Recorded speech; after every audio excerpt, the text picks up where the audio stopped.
Amen. Praise the Lord. கர்த்தர் நல்லவர். இந்த மார்னிங் டிவோஷனல் எங்களோடு இருந்திருக்கிற யாவருக்கும் இயேசுவின் நாமத்தினால் அன்பின் வாழ்த்துக்கள். ஹல்லேலூயா. அவன் புதிய நாளையும் புதிய துவக்கத்தையும் இயேசுப்பா தந்திருக்கார். நம்ம சேர்ந்து சொல்ல போகிறோம். புது வாழ்வு தந்தவரே, புதிய துவக்கம் தந்தவரே, உமக்கு நன்றின்னு சொல்லி சேர்ந்து பாடலாமா?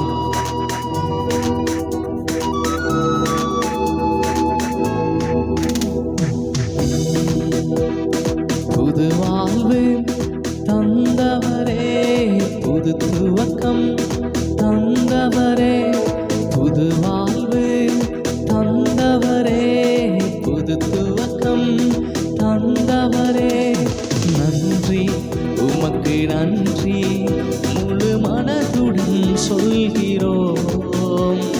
நன்றி உமக்கு நன்றி மன நிறைவுடன் சொல்கிறோம். நன்றி உமக்கு நன்றி முழு மனதுடன் சொல்கிறோம்.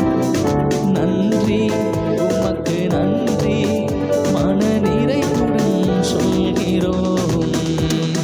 பிள்ளைகளை மறவாமல் ஆண்டு முழுவதும் போஷித்தீரே. பிள்ளைகளை மறவாமல் ஆண்டு முழுவதும் போஷித்தீரே. குறைவுகளை கிறிஸ்துவுக்குள் மகிமையில் நிறைவாக்கி நடத்தினீர். எல்லா குறைவுகளை கிறிஸ்துவுக்குள் மகிமையில் நிறைவாக்கி நடத்தினீர். அதற்கு நன்றி உமக்கு நன்றி முழு மனதுடன் சொல்கிறோம். நன்றி உமக்கு நன்றி மன நிறைவுடன் சொல்கிறோம். ஆமென். ஹல்லேலூயா. சந்தோஷமா சொல்ல ஒரு ஹல்லேலூயா. ஆமென். கர்த்தர் நல்லவர். ஓகே. ஸோ இந்த ஜெபத்தில் நம்ம இன்னைக்கு வாசிக்க வேண்டிய சங்கீத பகுதி சங்கீதம் 50. ஸோ இந்த சங்கீதத்தில் 23 வசனங்கள் உண்டு. நம்ம சேர்ந்து வாசிக்கலாம். வல்லமையுள்ள தேவனாக கர்த்தர் வசனித்து சூரியன் உதிக்கும் திசை தொடங்கி அது அஸ்தமிக்கும் திசை வரைக்கும் உள்ள பூமியை கூப்பிடுகிறார். பூர்ண வடிவுள்ள சியோனிலிருந்து தேவன் பிரகாசிக்கிறார். நம்முடைய தேவன் வருவார், மௌனமாயிரார். அவருக்கு முன் அக்கினி பட்சிக்கும், அவரை சுற்றிலும் மகா புருஷர் கொந்தளிப்பாயிருக்கும். அவர் தம்முடைய ஜனத்தை நியாயத்திற்க உயர இருக்கும் வானங்களையும் பூமியையும் கூப்பிடுவார். பலியினாலே என்னோட உடன்படிக்கை பண்ணின என்னுடைய பரிசுத்தவான்களை என்னிடத்தில் கூட்டுங்கள் என்பார். வானங்களுடைய நீதியை அறிவிக்கும் தேவனே நியாயாதிபதி. என் ஜனமே கேள், நான் பேசுவேன். இஸ்ரவேலே, உனக்கு விரோதமாய் சாட்சிடுவேன். நானே தேவன், உன் தேவனாயிருக்கிறேன். உன் பலிகள் நிமித்தம் உன்னை கடிந்து கொள்ளும். உன் தகன பலிகள் எப்போதும் எனக்கு முன்பாக இருக்கிறது. உன் வீட்டிலிருந்து காளைகளையும் உன் தொழுவத்திலிருந்து ஆட்டு கடாக்களை நான் வாங்கிக் கொள்வதில்லை.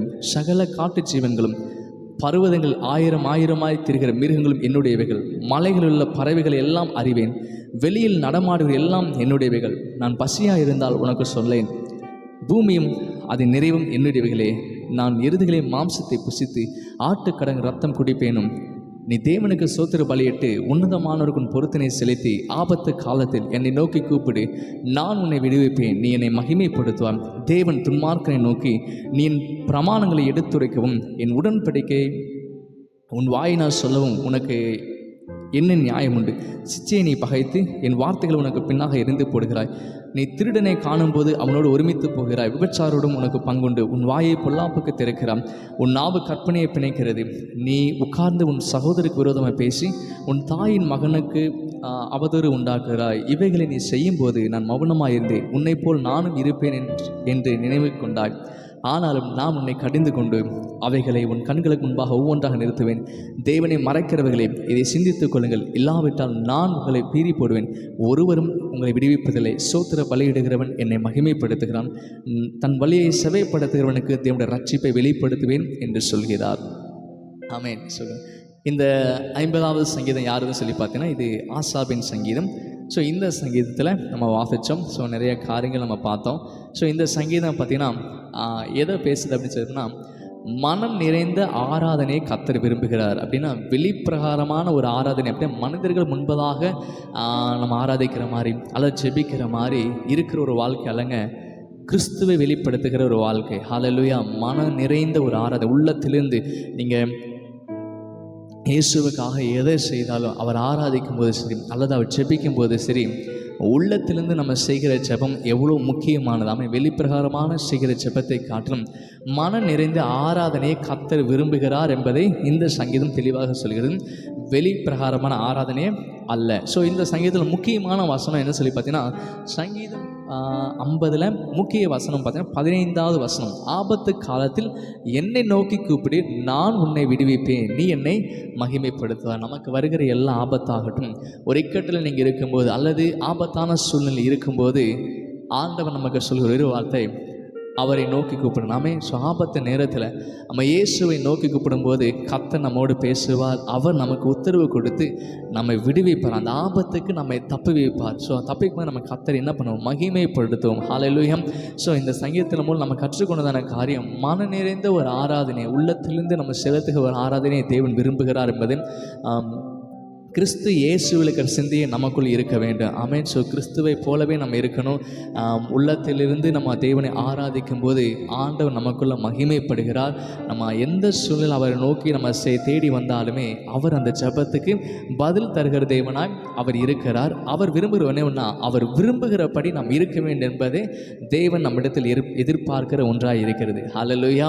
ஸோ தேவன் நம்ம மீது எப்படிலாம் நம்ம இருக்கணும்னு சொல்லிட்டு அவர் ஆசைப்படுறாரோ அதுக்கேற்றபடி நம்ம இருக்கணும். ஸோ இந்த வேதாகமத்தில் நிறைய வசனங்களுக்கு அந்த வசனத்துக்கு கீழ்ப்படுகிறது மூலம் நம்ம தேவனை எவ்வளோ நேசிக்கிறோம் என்பதை நம்ம வெளிப்படுத்தலாம். அந்த வசனத்தை நம்ம வாழ்க்கையில் கடைப்பிடிப்பது நிமித்தம், மற்றவர்களோடு ஷேர் பண்ணுறது நிமித்தம் தேவனை நம்ம எந்த அளவு நேசிக்கிறோம் என்பதை நம்ம வெளிப்படுத்த முடியும். ஸோ தேவனை போலவே நம்ம இந்த உலகத்தில் இருக்கிறோம். என்னன்னா அவர் நம்ம சிருஷ்டிக்கும் போதே அவருடைய சாயலின் படியாகும், அவருடைய ரூபத்தின் படியாகத்தான் ஆண்டவர் நம்மை படைச்சிருக்கார். ஸோ படைத்த ஆண்டவர் அவரை போலவே குணாதித்தில் நம்ம இருக்க வேண்டும் என்பதை தேவன் விரும்புகிறார். ஓகே, இந்த சங்கீதத்தை பாருங்கள், 1-6 வரைக்கும் பார்த்தீங்கன்னா தேவன் நீதியுள்ளவர், அவருடைய பரிசுத்தத்தை குறித்து பேசுகிறது. 7-15 வரைக்குள்ள வசனங்கள் பார்த்தீங்கன்னா வெளிப்பிரகாரமான சடங்குகளுக்கு பதிலாக உள்ளார்ந்த நன்றி கர்த்தருக்கு பிரியம், அதை குறித்து பேசுகிறது. அடுத்து பார்த்தீங்கன்னா 22-23 வசனங்கள் அவருடைய மீட்புக்கான வழியை குறித்து பேசுகிறது. கடைசியில் முடிக்கும்போது சொல்கிறாங்க, சோத்திர பலியிடுகிறவன் என்னை மகிமைப்படுத்தின. ஆமென். ஒவ்வொரு நாள் நம்ம சோத்திர பலியிடணும். எல்லா காரியத்துக்கும் சோத்திர பலியிடுங்க. அப்பாவுக்கு நன்றி சோத்திரம் என்றால் நன்றி நடத்தும். ஒவ்வொரு நாளும் எல்லா காரியத்துக்கும் இசப்பா நமக்கு நன்றின்னு சொல்லி அவரை முன்பதாக வைத்து ஒவ்வொரு நாளும் நம்ம தொடங்கும் போது அந்த நாள் நமக்கு ஆசீர்வாதமாக இருக்கும். மறந்துடாதீங்க, எப்படிப்பட்ட ஆபத்தான காலத்தில் ஆபத்து நேரமாக இருந்தாலும் நம்ம இயேசுவை நோக்கி கூப்பிடும்போது அவர் நம்ம எல்லா ஆபத்துக்கும், எல்லா இக்கட்டுக்கும், எல்லா தீமைக்கும் நம்ம விலக்கி பாதுகாக்க நல்ல தகப்பனாக இருக்கிறார். நம்ம ஜெபிக்கலாம் இந்த காரியத்துக்காக. இயேசுவே நமக்கு நன்றி, இந்த நாளில் எங்களோடு பேசுனதுக்கு நன்றி. வசனம் சொல்லுது, ஆபத்து காலத்தை என்னை நோக்கி கூப்பிடு, நான் உன்னை விடுவிப்பேன்னு சொன்ன வார்த்தையின்படி ஆண்டவரே உங்கள் சமூகத்தை நிற்கிறோம். எங்களுக்கு எல்லா ஆபத்தான நேரத்திலும் நோக்கி பார்க்குற ஆண்டவரே, நீங்கள் அற்புதம் செய்யுங்க. சோத்திர பலியிடுகிறவன் என்னை மகிமைப்படுத்த வசனம் சொல்கிறபடி நாங்கள் உங்களை மகிமைப்படுத்த ஆண்டவரே, ஒவ்வொரு நாளும் எல்லா காரியத்துக்காக நாங்கள் உண்மை மகிமைப்படுத்துவதே செய்யுங்க. அப்பா சோதனை கத்தாவே, அப்பா சோதனை தம்முடைய ரட்சிப்பை நீர் எங்களுக்கு காண்பிக்கிறதுக்காக நன்றி செலுத்தி ஆண்டவரே, இப்படி கிருபைகளை சூழ்ந்து கொள்ளட்டும். தெய்வ தயவு உண்டாகட்டும். இந்த நாள் முழுவதும் தெய்வ பிரச்சனைங்க பாதுகாத்து கொள்ளட்டும். தொடர்ந்து எங்களை ஆசீர்வதி நடத்துங்க. இயேசுவின் நாமத்தை ஜெபம் நல்ல பிதாவே, ஆமென். நம்ம சேர்ந்து சொல்லாமா, என் ஆத்மாவே கர்த்தரை ஸ்தோத்திரி, என் முழுலமே பரிசுத்த நாமத்தை ஸ்தோத்திரி, என் ஆத்மாவே கர்த்தரை ஸ்தோத்திரி, கர்த்தர் சகலமா மறவாதே. ஆமென். God bless you.